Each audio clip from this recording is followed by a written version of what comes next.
spending cuts are fake, the debt bomb is ticking, and the people in power don't want us asking any questions about Epstein or the FBI because of course we should just, trust the authorities, just like we should have trusted the science. Elon's freaking out. Trump's not really saying anything. All of this and more is what we're coming to you live in the Green Room Night to talk about. Of course, I am Jacob Winograd, host of the Biblical Anarchy podcast here at the Libertarian Christian Institute. This is all part of our Christians for Liberty network, and you can find out more about that by going to christiansforliberty.net, which, as you see there, is on your little ticker scrolling across the bottom of the screen for those of you watching on video. Thank you, everybody who is tuned in live. Before we get into it, if you could please subscribe if you haven't already. Give this video a thumbs up. That way more people can see it. Maybe share it on your socials if you, so desire to. We would greatly appreciate that.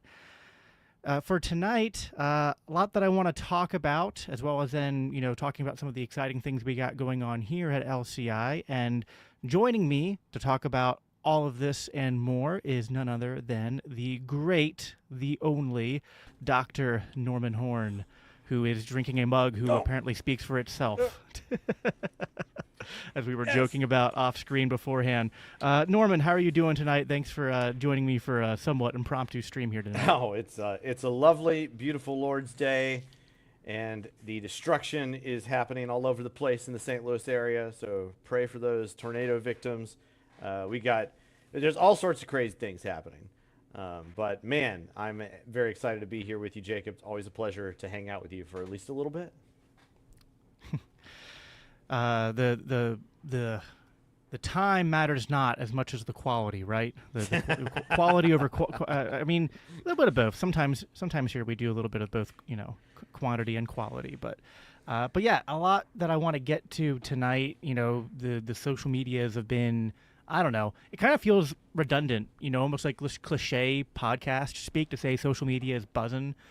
Because I mean, we live in the 24-hour news cycle where there's always one thing after another, and for people like me who are crazy enough to try to keep up with it all, it just the threshold keeps getting higher about what's actually breaking news and what's but this was pretty interesting though, the stuff that happened between Elon and Trump. It was certainly, at least to me, I was just like okay, I knew there was a little trouble in paradise, but I don't know that I was expecting quite the fireworks we got on social media over the last week, even though Elon's post was taken down. Of course, for those of you who are living under a rock, I mean, Elon basically, after posting a bunch about how the big, beautiful bill is actually, well, it's very big, but not quite so beautiful. But after a bunch of that, he then made a post basically saying Trump's on the Epstein list, and that's why it's not out here yet. So all sorts of reactions and speculations and things that came from that.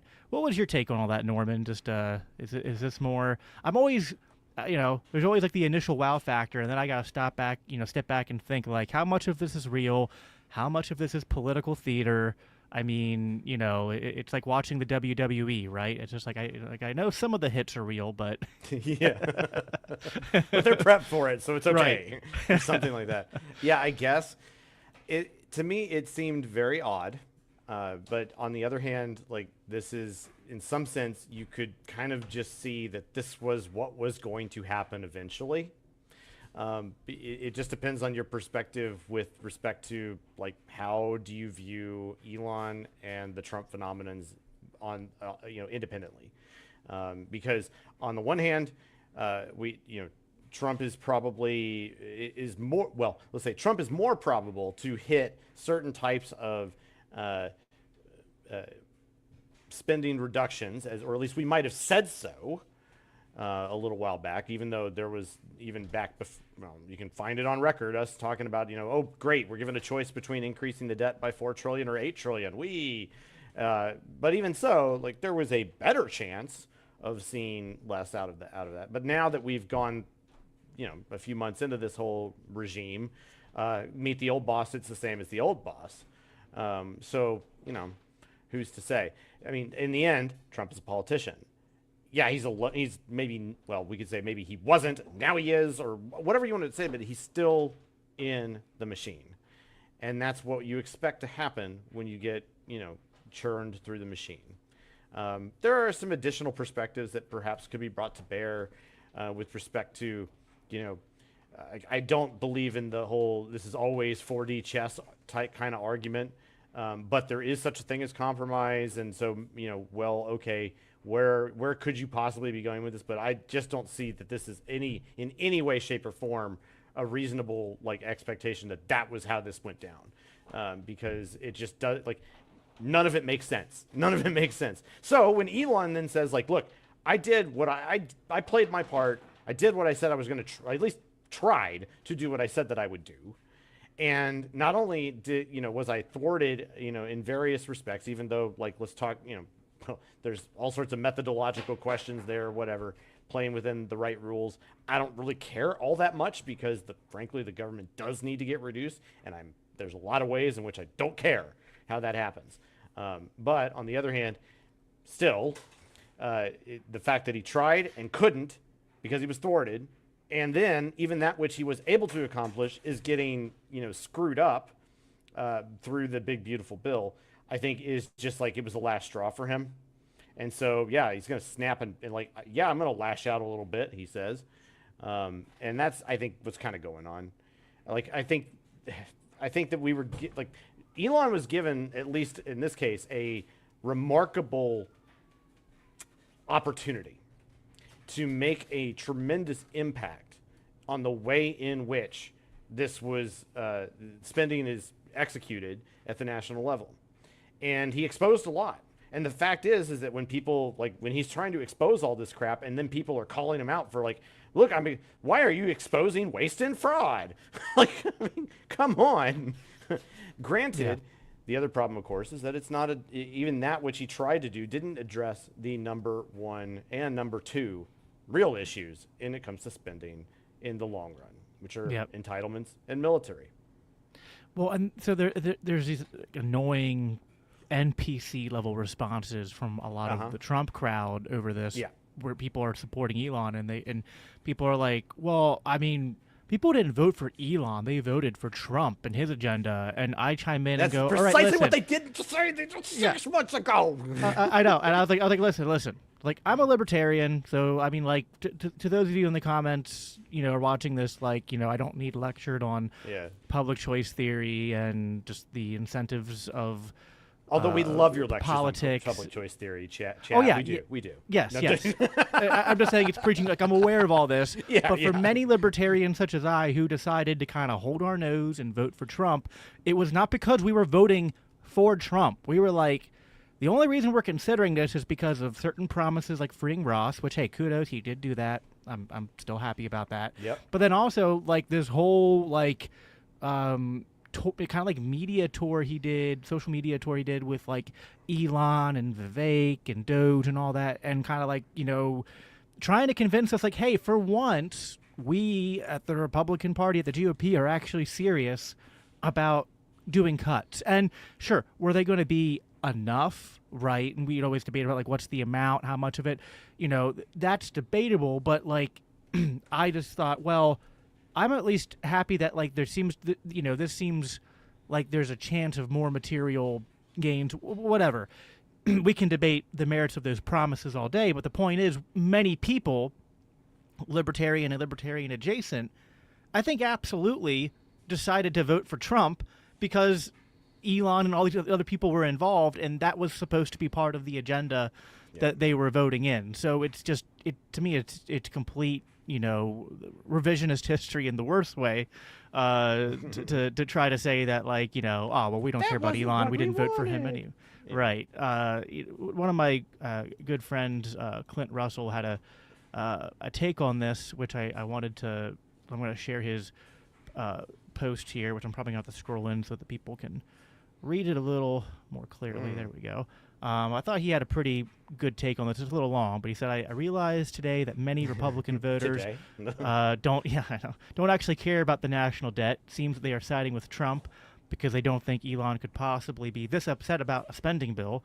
I promise that if you really understood how your lives will be affected by a default or hyperinflation, you would care. Elon, whatever his flaws, really understands finance and knows that this country and his multiplanetary ambitions rely on solvency. I realize that this warning will likely be dismissed due to a boy who cried wolf phenomenon after decades of hearing the libertarians ring the alarm. To that I say, we were early, but not wrong. This is a simple math problem, and we are at the tipping point with 25% of federal tax receipts simply servicing the debt. A decade from now, that could be 50% or higher. The cuts are going to happen, period. They will happen via hyperinflation, in which case you can't afford to live off of what you get paid, or they will happen through forced austerity. Or they can happen right now by pressuring your POS congressman to do the right thing. The longer we delay the pain, the pain will grow exponentially. This isn't your kid getting robbed. You are the grandkid. The pain will be in your lifetime. Ignore it at your peril. So, I thought that was pretty much on the money. And you remember how Benjamin Franklin, I think maybe this is a misquote.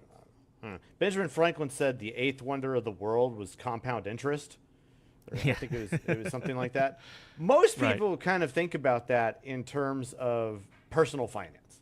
And they're right to do so, right? Because it is amazing that, when you are diligent and you save, that compound interest means that you are going to be much more well off in the future.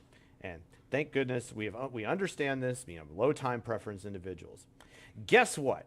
The other meaning of the quote, and maybe Benjamin Franklin didn't even intend it this way, but the math works out the same, is that another wonder of the world is compound interest from debt. So great job, federal government. You're turning yourself and the national debt into, and it is kind of true. Look at the debt clock and you will kind of realize that is probably the eighth wonder of the world right there. How on earth did it get so big? Yeah, no, absolutely. Compound interest is it's a double-edged sword. It's great when it works in your advantage, and really, really bad when it works in your disadvantage. Yeah. That's half the reason we have the whole rat race with retirements and 401ks and IRA. It's like, because you can't just put money in savings anymore, and you can't even use you have to at least be keeping up with inflation. And even more so to actually be able to, if you're still dreaming about retirement at this point. I kind of gave up on the idea of retirement a while ago, personally, at least for my age bracket. But yeah, no, I think at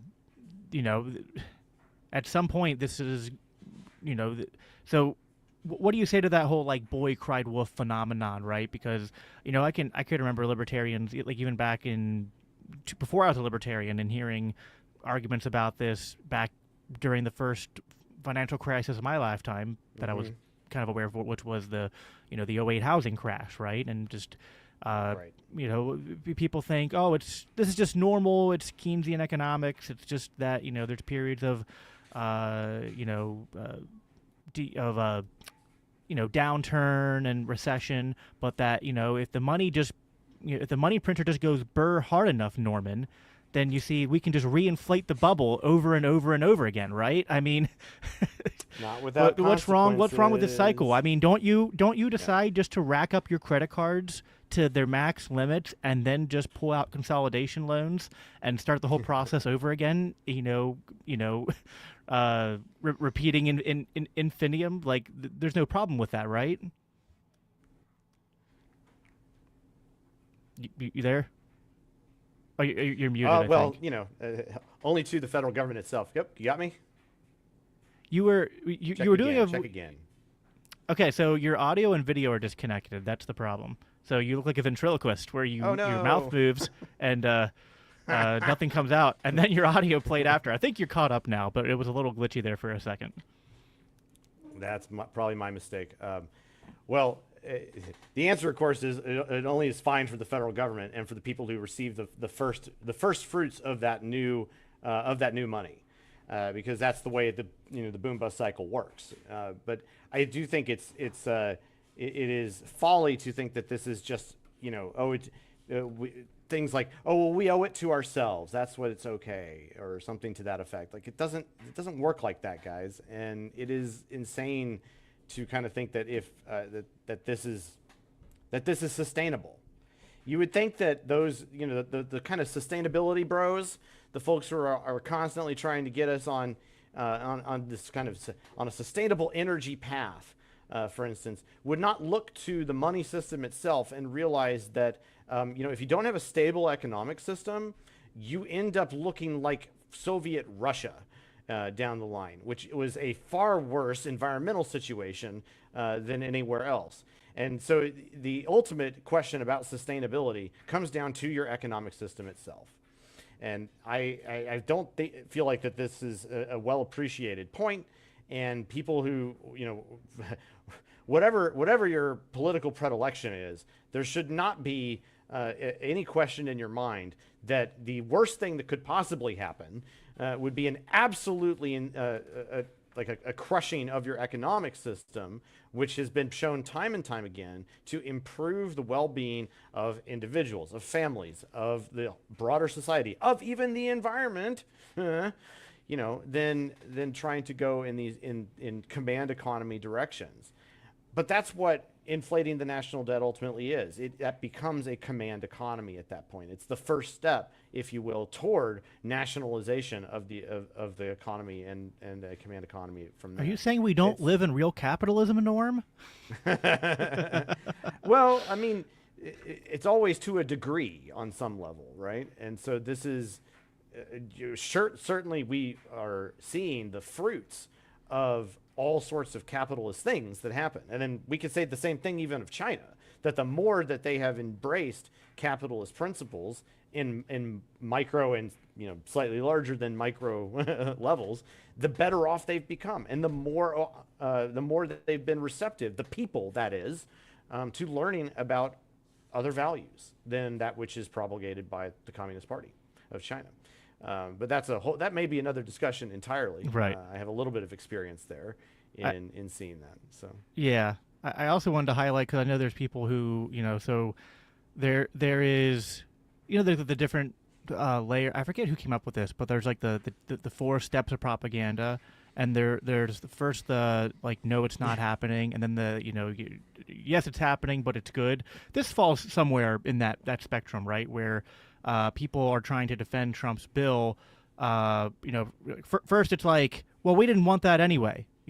Now it's, well, no, we do want that, but it is happening because there's $1.7 trillion of cuts in this big, beautiful bill, and people like Steven Crowder were trying to say that. And so, I then went on a completely, libertarian manic, research spree Friday evening, because I was like, I know that's false, and I'm going to, get the exact, reasoning for that. And, you look at this, you get used to the certain tricks of the trade. And what they have here is not $1.7 trillion in actual cuts, but in mandatory savings over the next 10 years after this would come into effect, which is basically and even that is really just a euphemism for just kind of like optimistic projections of future spending reductions based on what they hope is that when they cut the taxes, that it'll increase revenue, and that they'll also be able to, like, well, we can't cut these programs now, but we promise to soon. Right? It's just more. We can't do it now. Okay. Yeah, but definitely we will be able to in the next 10 years, even though we've been promising to do it for much longer than that and not following through. Believe us. Yes. Yeah. Believe all government officials. Right. Well, it's trust the science, but just it's it's just math, Jacob. I don't have this meme on hand, and it feels more hypocritical to cite it lately because of my recent voting choices. Again, not getting into that, but it's that meme that's like a little old kind of slightly worn, faded book in red, and it says "Voting Republican: A History in Failing to Shrink Government." yeah, exactly.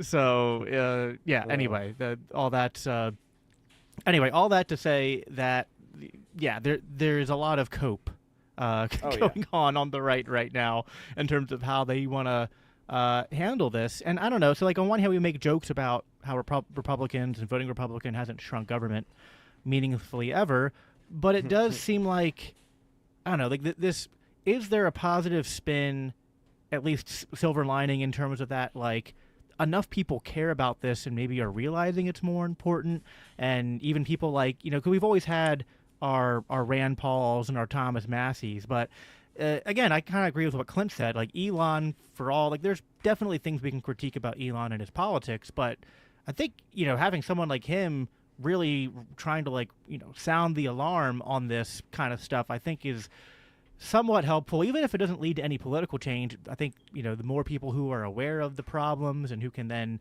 not only make moves to protect themselves financially, but investing in sort of like hedges for the future, like Bitcoin and alternative currencies and whatnot. That's also the kind of thing I'm thinking of. Like, is there good that can come out of even this sort of like giant turd that we're watching roll downhill. So a couple of interesting points there, and I want to throw something, harken back to something else that you mentioned earlier too. One is that I think Elon kind of came into the White House not only with kind of his the pseudo mandate, if you will, to do something, but also with the belief that he could make the approach or take an approach to that mandate like a business, and that you can just we can what in business we manage this and we can get out of situations by going through and systematically making cuts and you can manage your way into better financial solvency this way. And what he found immediately was that, you can't quite just do that. And when you're talking about the federal government, it's the classic kind of issue of how it's so always super difficult to fire somebody in the federal government. And he challenged that. He did, and to a varying degrees of success. But in addition, part of what I think is driving behind this is that, and you can find Elon on record talking about these types of things as well. But when you, I'll start with a different way of saying it. The management of large capital is not a skill that one is born with. Neither is it something easily learned, as if you can just go into Congress and it suddenly becomes evident. But if the majority votes for them, that means that they're qualified to do it, right? Yeah, well, that is that's a good question. I'm just asking questions here, Norman. Just asking questions. But the point, what I'm getting at is that it is the reason why Elon is kind of sounding the alarm, and it's just sounding different now, is I think it's in part because Elon has demonstrated an ability to manage capital. That is, you can question various elements of his accomplishments and whatnot. Some of it's marketing, some of it is just him, piggybacking onto the accomplishments of people who have worked with him and so on. But it doesn't really matter that doesn't really matter in this particular case. What he's really good at is managing capital.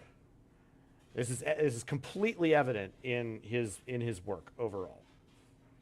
And the fact that he is calling this out and saying it, like, once and for all, kind of putting this on display, is sounding an alarm.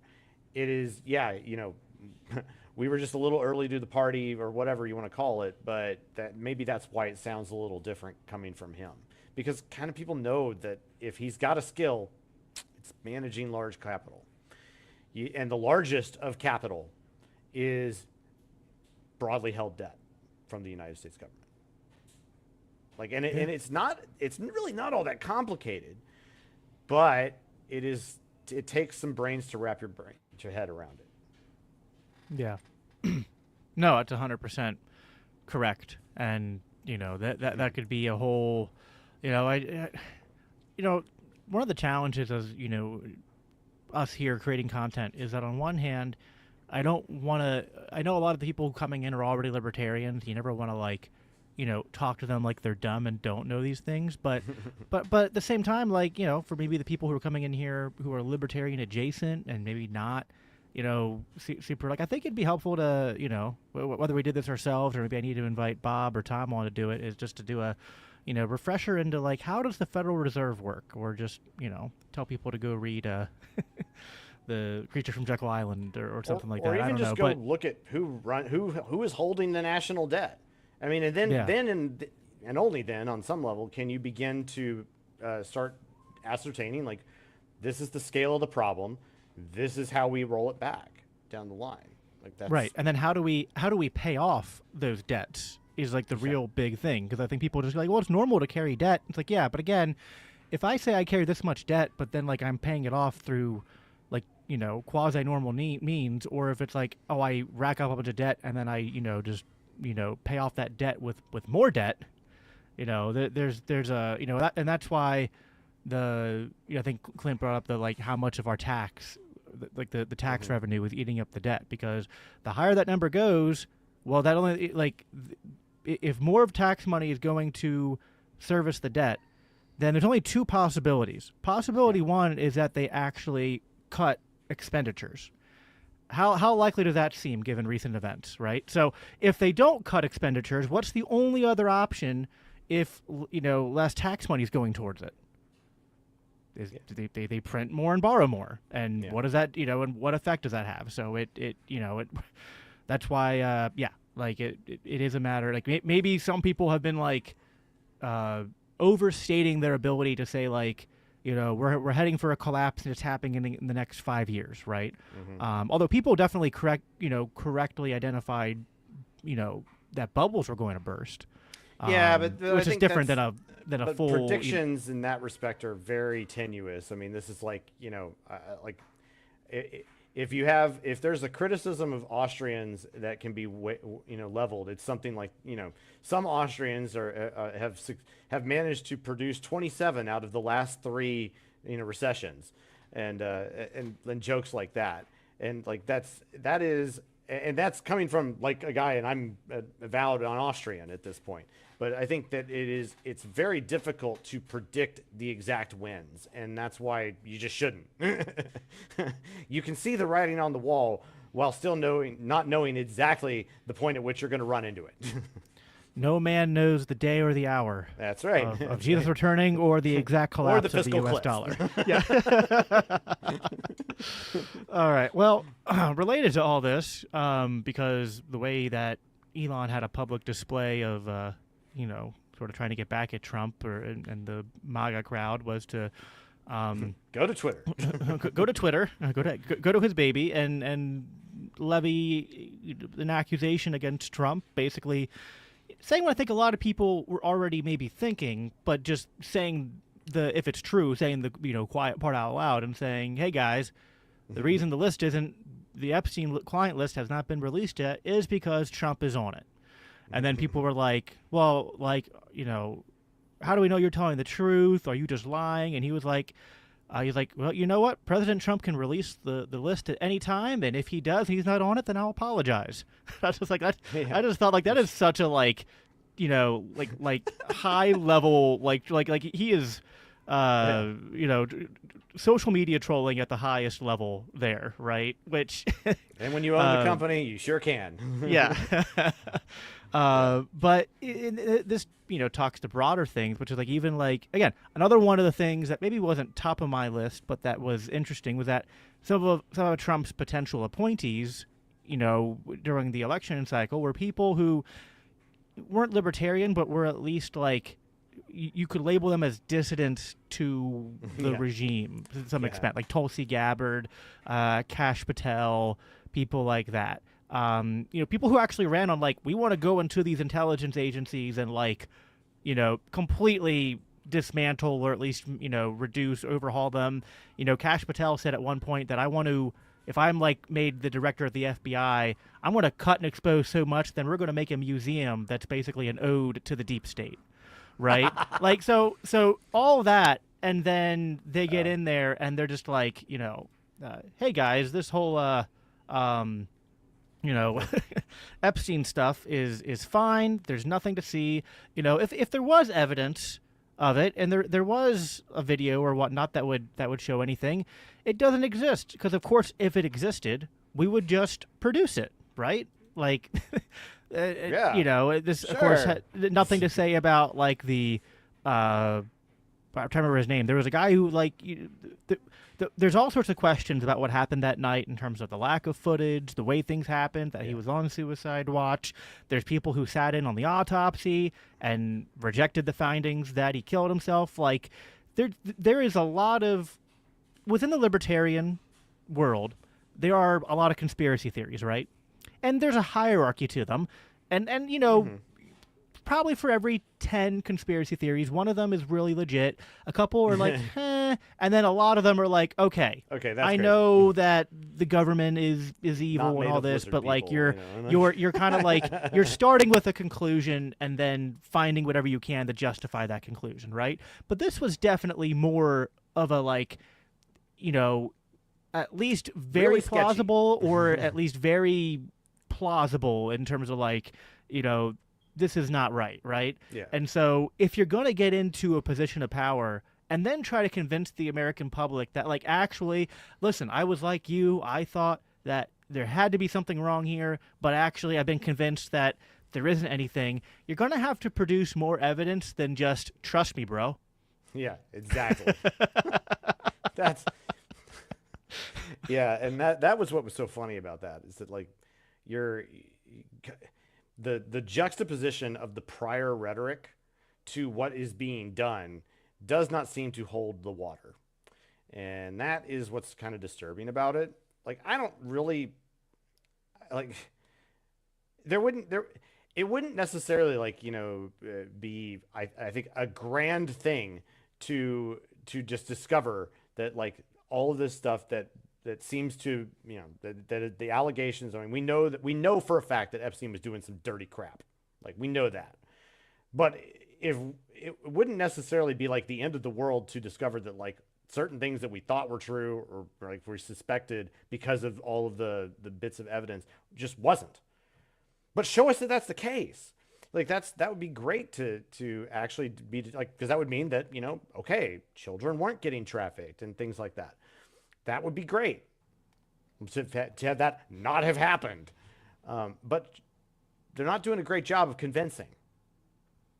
No, they're absolutely not. And yeah, it's, you know, and then this is the same with the financial stuff too, where like the minute you try to push on this, then because, you know, people are saying that Elon is throwing this out because he's upset because his EV and tax incentives are going to be cut. And I'm like, first of all, he had actually already come out and answered those allegations a while ago that like he said, I think they should be cut and all these kind of incentives should be cut.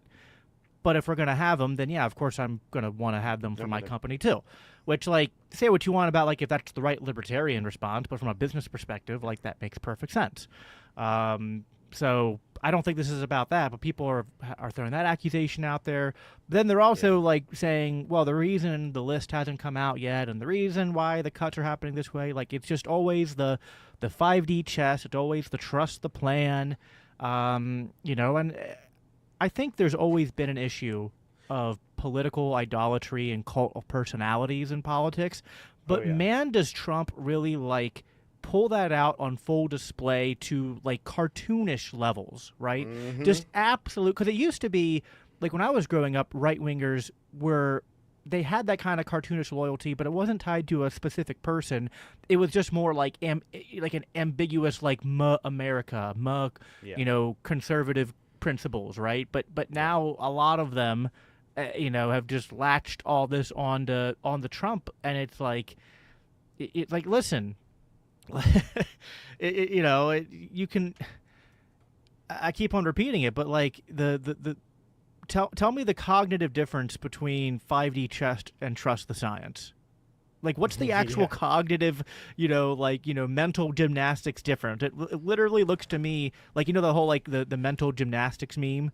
It's like you could almost do that and just do the other meme, which is The Office with Pam asking to like, what's the difference between these two pictures?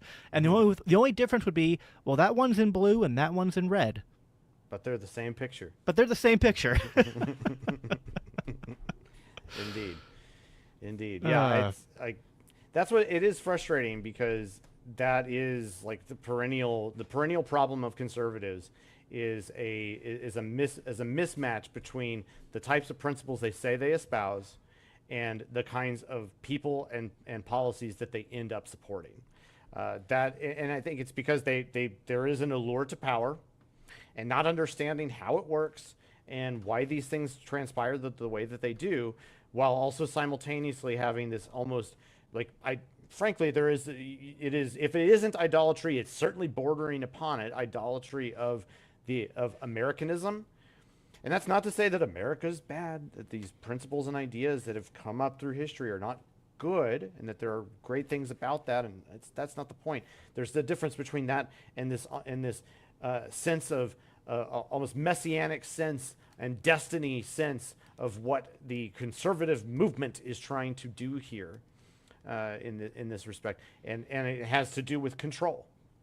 Yeah. And as long as there is this mismatch between I need to these principles that I espouse to be put forward into action through control and power that will come about through this system, then you will perennially be disappointed as to what that will end up looking like.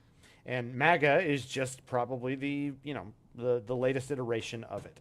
And make no mistake, it'll come up, it will fade, and then it will come again in some other way. You see that, and this isn't necessarily like just limited in the form, at least to conservatives themselves. Even some of the progressives, there are valid ideas at times that they espouse, like then those turn themselves into kind of some pseudo movements, if you will. The latest one on the left, or maybe we should just say broader, like center left Democrats, is what do they call it? The prosperity agenda, or the that's not it. That's not it. It starts with a P, doesn't it? It's called like the prosperity agenda or something to that effect. And we'll figure it out in a minute. But there are some good ideas there. Like we need to unleash innovation in the world in order to solve these problems, and they even will say some things that like they're just aping libertarians at this point, which are things like, oh well, the private sector is going to be better at doing certain things than the government. It's like, yeah, that's good. Yeah. Oh, abundance agenda. That's what it's called. Yeah. The abundance agenda. That's it. I knew we'd get there. It's close enough, right? The abundance agenda is you can Google it and figure it out and get the details. But here's the thing: any of those good things that they're espousing are also going to want to be accomplished through the use of political power. And guess what happens? It's going to be the same. Any potential good is going to have to make its way through just an absolute meat grinder worth of problems in order to be accomplished without consolidating power in the meantime. Yeah, I had this as you were talking. I had this perfect idea, which and I'll admit, I went to ChatGPT and asked it to write this for me really quick because I wanted to have it fully fleshed out. But it's like, what if 1 Samuel 8 was written today, right? Ooh. So I'm going to read this quick because I think it's brilliant.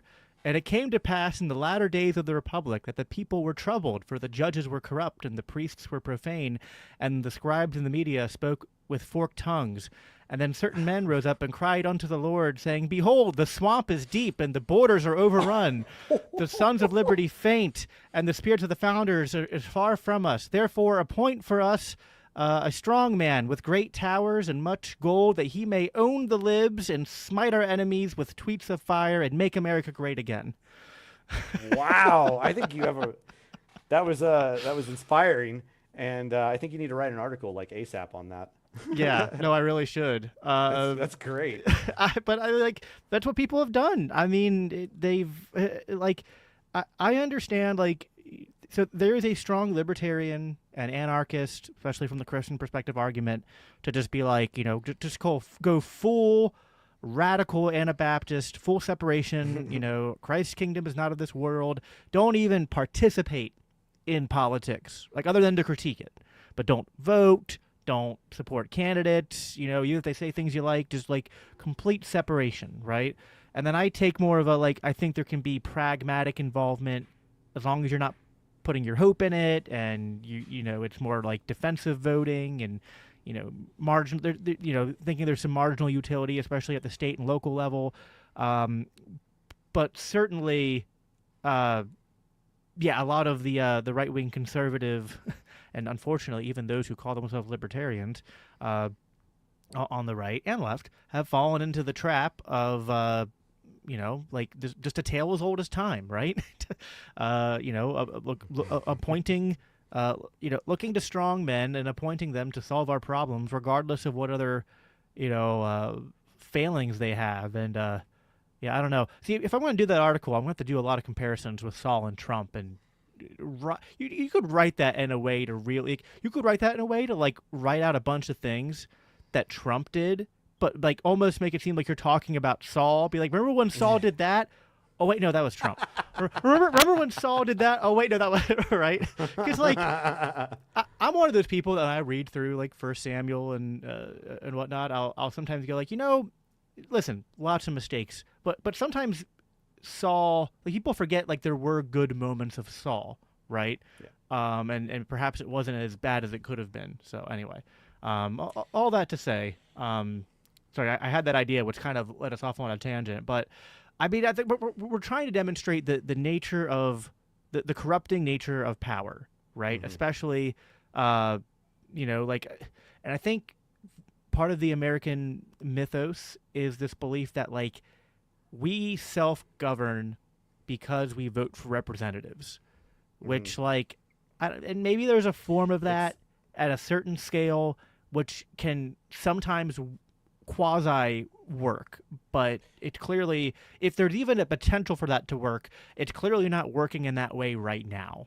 Like we'd have to at the very, like I'm trying to like steelman our constitutionalist, minarchist, Christian libertarian brothers and sisters who would say like, that's the way they think that we should govern society. And it's like, fair enough. Like maybe you can argue for that and how it could work, and things in the American experiment that went wrong, you go back and fix, but you still have to admit we're way off the we're way off the reservation right now. Yeah, I mean the animating force of the Ron Paul revolution from I can't believe I'm saying this, nearly 2 decades ago. That's really hard. I was 13 years old 2 decades ago, just to put it in more perspective for you. I am aware.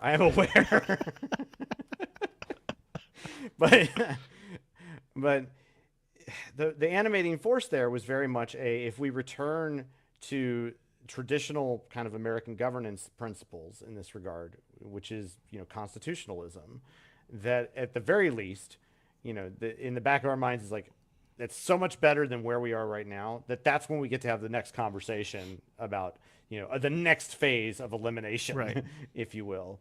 And I think that's, that's important to remember, even though we are hardcore, anti-state people, period, full stop. The notion that we, would always talk about is that the Constitution is a bludgeon. That it can be used to demonstrate to those people in power that they are not even following the rules that they set forward for themselves and that they said that they would uphold. Even if it is not perfect, it is certainly not something that they are even remotely following at this point. And at this stage, it is it's analogous to the kinds of things that you even read in Scripture. Like, what good is the man who goes and hears the truth and then it just goes right out, right, passes him right by? And what good is the man who hears the truth but does not put it into practice? Right. And so on. So that's precisely what these people are doing. Who are that is what Congress is. The feckless and witless people there. With apologies to our friends Rand and Thomas Massey. And so on. But I guess that's interesting. Yeah. What do you say? This is so related slightly to pivot to kind of the last subject I want to talk about. What do you say to? 'Cause I think there's like underlying presuppositions beyond just maybe the normal libertarian, insights that we could talk about, right? there's sometimes this sort of like among conservatives and even progressives, I think, to hyper compartmentalize Christian values and ethics with politics, right? It's sort of like you can everything that we just said. They could go, well, I see where you're coming from, Norm and Jacob, but at the end of the day, so first of all, they will invoke, we live in a society, right? They're going to start out that way, just, and we'll all groan. And then after that, they'll go, and like, we have these political structures, and political structures have always existed. And, the Bible doesn't, like the this is almost actually like Stephen Wolf's position, which is just that like the Bible is not actually very informative on matters of politics and governance, and it's an error to act otherwise. And that, basically it's almost a very like might makes right, very like it's legal positivism, right? It's just like, government is just what government is, and sure, like, they might agree with us that like what really matters is the gospel and church and heavenly things, and like, so don't get too caught up maybe, but if you're but there is like politics is just this other thing and a worldly thing, and it just, stop trying to make it something it can't be or that it isn't. And so, like we just have to fight this culture war. We have to fight for the levers of power, because either we control them or people who hate us, who don't have our values, will control them, and that's much worse. That seems to be where, and I quote Wolf, who's a prominent Christian nationalist, but like he's like the tip of the spear of what's actually just becoming a lot of normal thought process in a lot of Christians, especially like I wouldn't even say especially evangelicals anymore. Even a lot of the Catholics and Orthodox I run into. Well, Catholics were the first ones. Yeah, to start that up again with the integralist movement. Right. Yeah, so it's I mean, certainly these are things that could be their own episodes and their own detailed breakdowns on, but just like, sort of your unscripted you're in the green room response to be like, like if someone comes at you that way, what is your response in terms of like why you think our Christian values do come to bear on what Caesar does? So there's a ton to unpack there. I'll first note that we have, of course, in LCI been extremely critical of Christian nationalism, including Stephen Wolf and others, and there's plenty of material on that. If you're less aware about those particulars, then you can please go visit libertarianchristians.com, and you can begin to find out more about what we've been saying on that for the last few years now, as we have sounded the alarm in multiple ways about what could be called Christian nationalism and the woke right, and so on. But to the particular claim, Jacob, that you're mentioning, I think what's kind of telling about that is that that's precisely like not the way people want to behave around other kinds of subjects of which the Bible doesn't necessarily immediately speak to. You don't, whether it is to just accept the worldly way, or to say that we shouldn't be involved at all.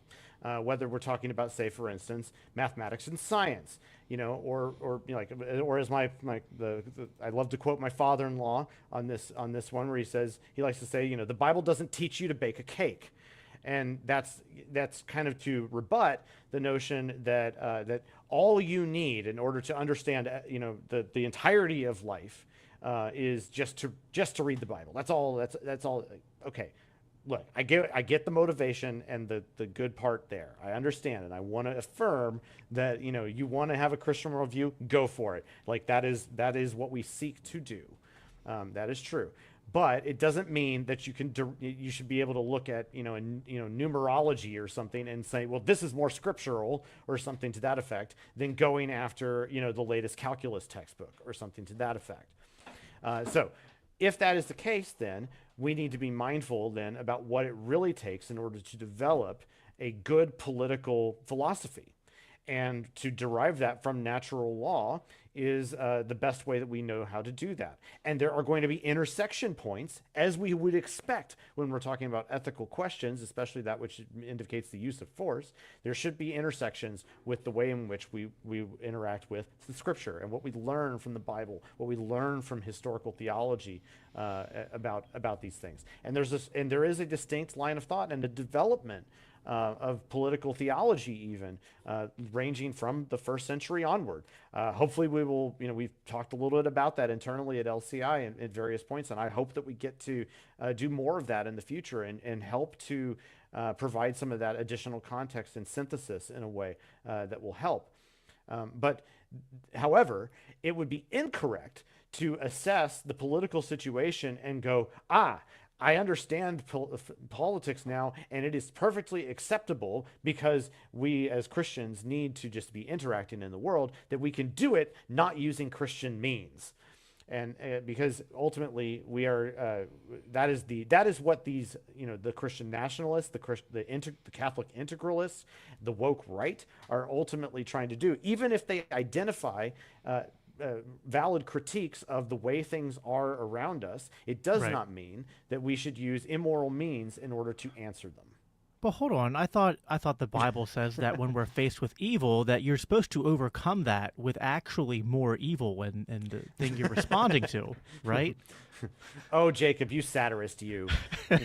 All right. I hope that one of the things you have to answer for up in heaven on the day of judgment is not all the times that you quoted scripture in satirical, sarcastic ways. Oh my goodness! I'm fairly confident I think you'll be okay. I think I'll be okay, but sometimes I let's just say sometimes I really I like to troll. Skirt the lines. Yes, yeah.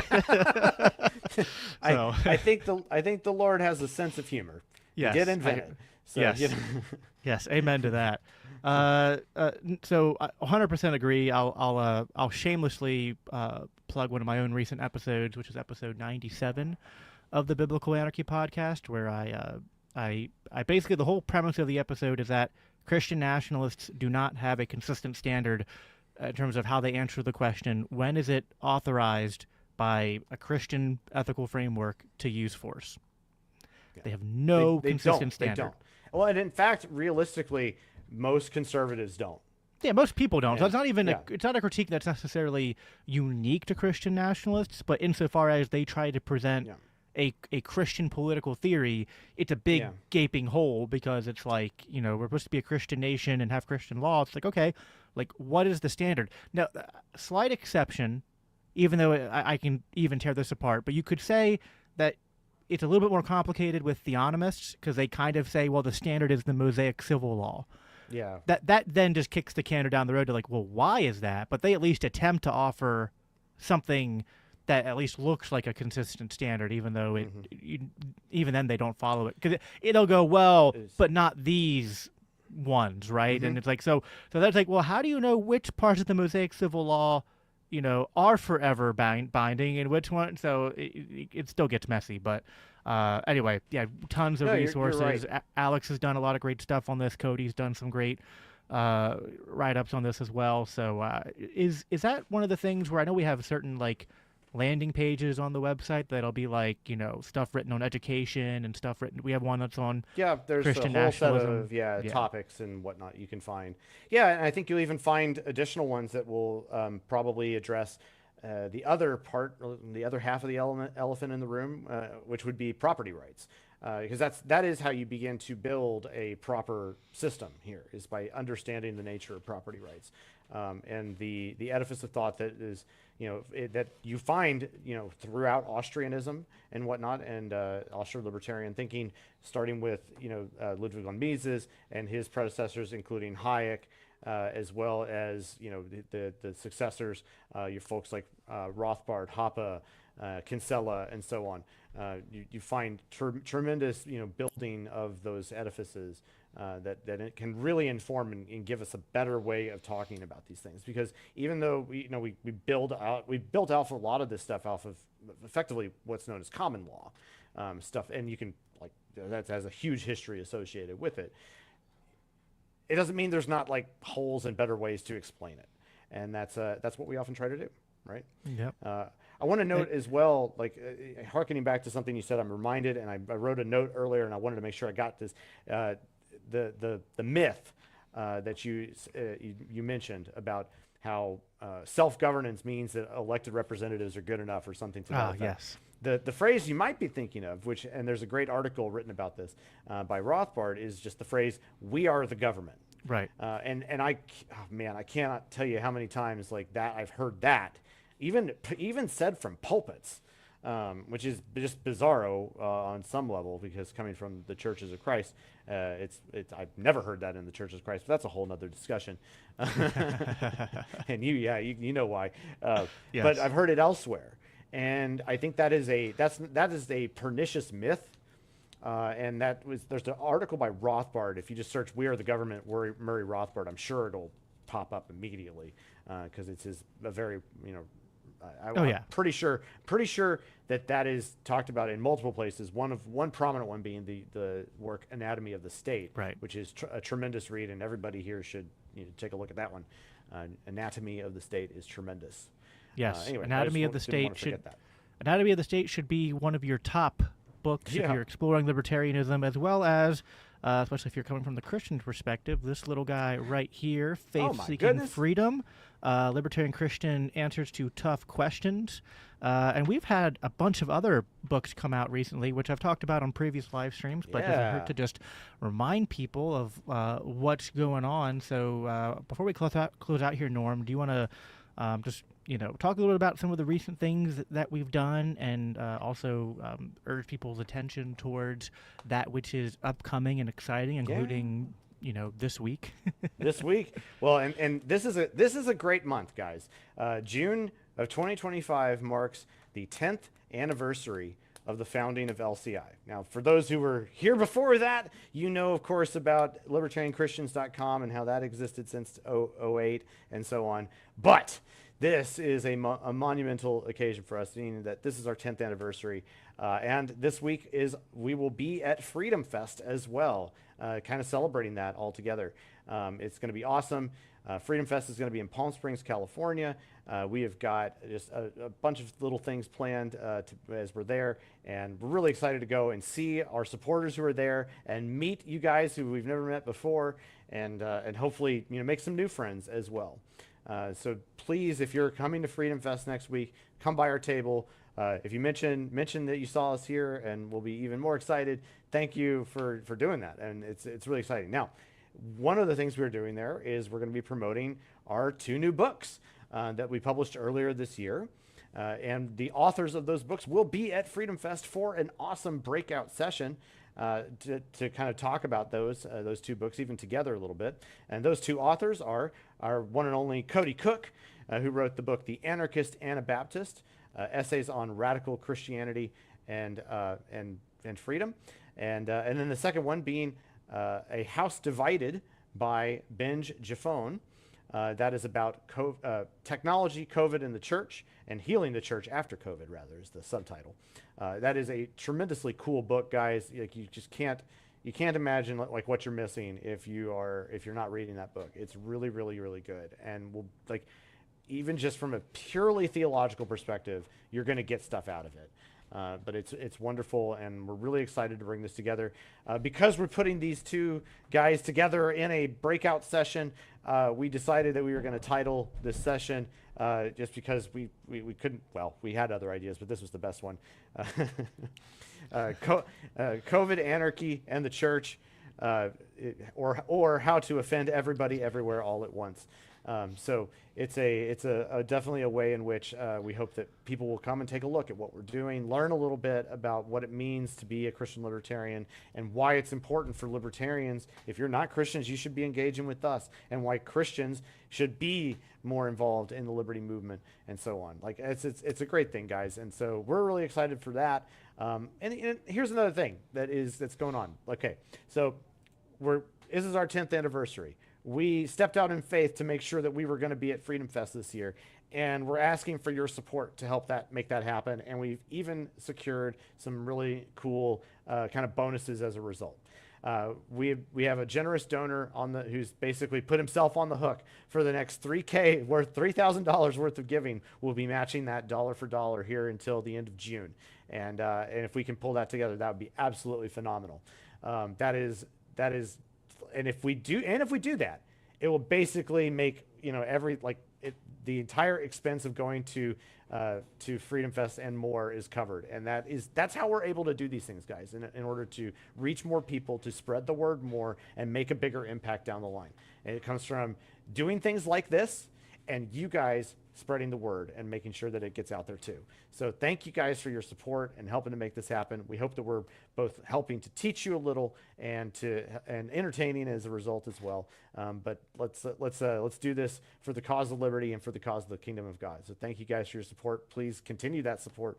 And if you feel so inclined and you're willing to do it, you have the ability, please help us to make this continue happening with stuff like Freedom Fest, spreading the word with books and publications and podcasts and all of these things that we do and more. Thanks.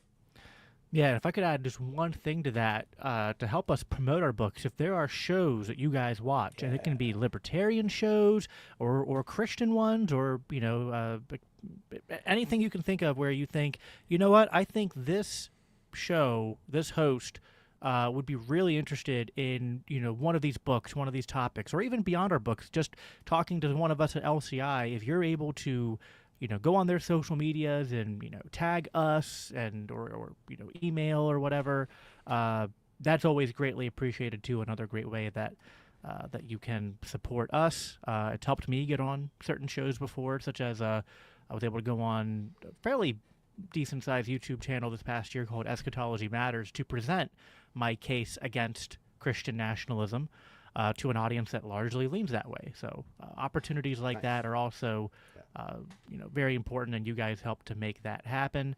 And I'm excited to see what happens at Freedom Fest. Although there has been a decline in the ratio of Reformed theology since Cody joined, there's been a disproportionate rise in the presence of apologetics for anarchy.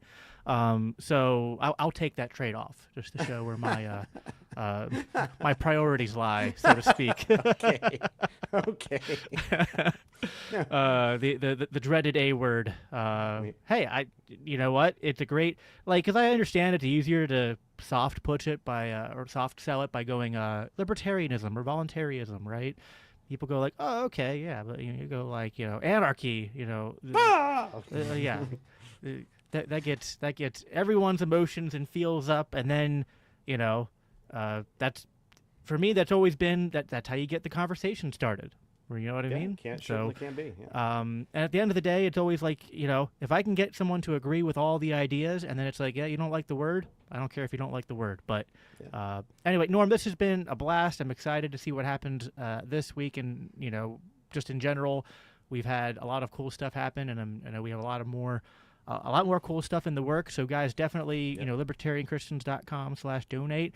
Hey, if you want to donate more than once, you want to sign up to be a monthly donor, become an LCI insider, you get all sorts of special perks, including free books, discounts on merchandise, and get to talk to us once in a while. So it's a pretty good deal, I think. That's all I have for you guys for tonight. Norm, thank you again for joining us, and thank you everybody who was here and watching and listening later. Of course, just to remind you, subscribe, like, comment, share, 5-star reviews. Those all are, of course, great ways to support the show as well. I don't know that I think I have a live stream scheduled for tomorrow as well as another reason to subscribe. Keep an eye open for, I just started these. I'm going to be doing weekly updates for us here at LCI, just letting you guys know everything we got going on in terms of the different shows and articles and whatnot. Because if you're like me, you don't always have time to go and check out everything, but I'll give you the nice 15-minute vertical slice of what's going on at LCI, so you can kind of which then hopefully you'd be like, oh, that sounds interesting, and then you go check it out. So but yeah, that's all I have for you guys. Live at peace, live for Christ,